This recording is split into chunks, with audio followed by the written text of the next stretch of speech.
third session of the convention. This is a Pi speaker session with initially the Pi core team talking about updates and plans for the Pi apps platform and coding apps, followed by a few videos from third-party developers showcasing their apps and ideas and how they would like to integrate with Pi. In the Pi core team's talk, first, we will give some high-level directions for Pi applications. Second, some product and tech updates and plans on the Pi platform. Third, we will discuss the potential apps that the Pi core team may build or guide building and hope to hear what pioneers think about these apps. Now I'm going to talk about the importance of utility and direction of Pi applications.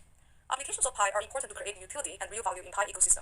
Applications can be built by the core team or third-party developers. The platform is one of the major strategies of Pi core team to decentralize the development of Pi's ecosystem and leverage the power of our global community to achieve the breadth and scale of traditional economies. For ecosystem building, there are two types of apps. First, apps with economic incentives or a business model for developers. And second, apps without a business model but essential to the infrastructure and completion of the ecosystem. Now I'm going to talk about type 1 apps with business models.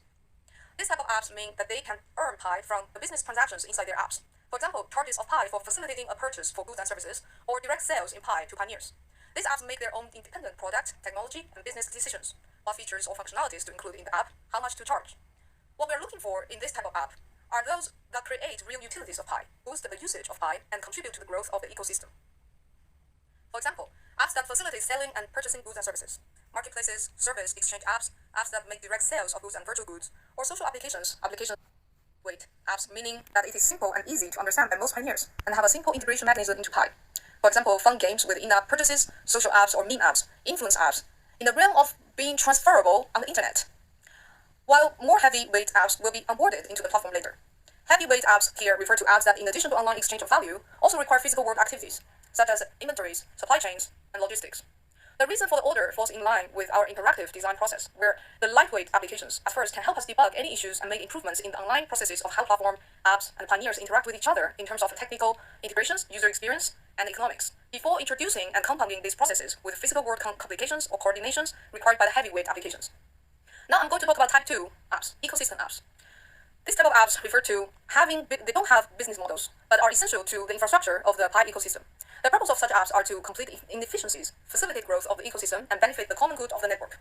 Such projects can be either developed by a specific third-party developer or led by the community or the core team through open source projects with crowdsourcing from the community. Some of these apps are not necessarily having a business model in Pi and will not or should not be charged for service fees, should be free for the community, such as auditable open source KYC solution. The reward for the contributions to such projects can be community-based through Pi donations from pioneers, bounty programs, or Pi crowdfunding. The core team will continue designing concrete mechanisms with input from the community to explore and implement ways to support this type of apps. To surface, developers who will lead this type of apps.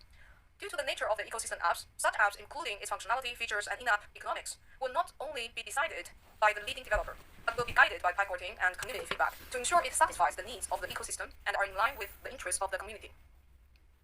What is the core team's role in this type of apps? The types of apps mentioned above correlate with the depth of involvement by the core team. For type 1 apps with business model, the core team's involvement will include providing the platform along with its necessary technical support, for example, the SDK, API, and also evaluating and making the decision on whether they will be listed on the Pi platform, and keeping them always in line with Pi's policies and interests of the ecosystem. By contrast, the type 2 ecosystem apps without business models, in addition to the same things as type 1 apps, Pi core team's involvement will also include giving advice and guidance, designing mechanisms, and defining policies that incentivize these developers and facilitate such development, and when necessary, even mobilizing the community to support their development. What are the apps to avoid? Of course, in both types of applications, we want to avoid ingenuine apps that try to game the system, or apps that are not compliant with law or Pi's policies. For example, sham apps that do not really facilitate real goods and services transactions, but are in essence a channel for malicious people to scam pioneers for money or data, or speculative people to sell Pi for fiat or other cryptocurrencies, to organize unauthorized exchanges of Pi under the table, or to hoard Pi. These apps we want to avoid. We also want to stay away from any apps that will raise regulatory questions in some regions, for example, gambling apps or casino type of games. The procedure may involve evaluation by the core team, evaluation by the community committees, and continued monitoring and auditing by the larger community to ensure the compliance of law and Pi's policy, alignment of Pi network's core values and strategies, and the benefit of the common good of the Pi community and more generally humanity. Next, we will have one of our core developers for the apps platform present tech and product updates and plans for the Pi apps platform.